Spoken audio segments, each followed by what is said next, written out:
Сооротуучу Кудай. 13 ноябрь.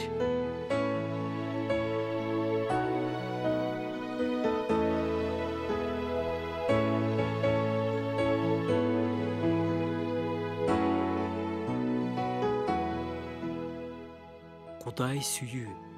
Ал бизди чексиз сүйүү менен сүйдү. Биз аны таанып калганда эмес.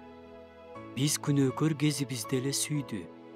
Кудай күнөөкөрдү сүйөт, бирок күнөөнү жек көрөт. Анткени ал ыйык.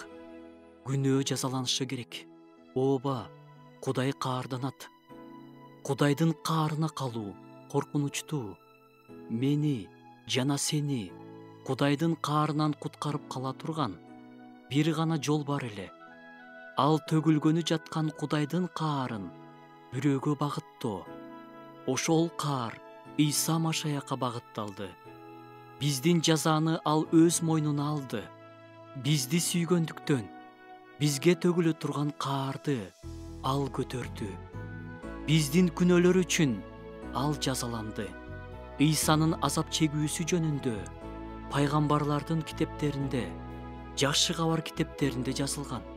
Бизге ырайым кылыш үчүн Кудай аябагандай кымбат баа төлөдү. Ошол нерсени биз эч качан унутпашыбыз керек жана ырайымды баалашыбыз керек. Адамдын жанынын куткарылышы, Кудайдын каарынан бошонушу оңойго турган жок. Ал үчүн ыйык кан төгүлүшү керек болду. Кудай дүйнөнү ушунчалык сүйгөндүктөн өзүнүн жалгыз уулун берди.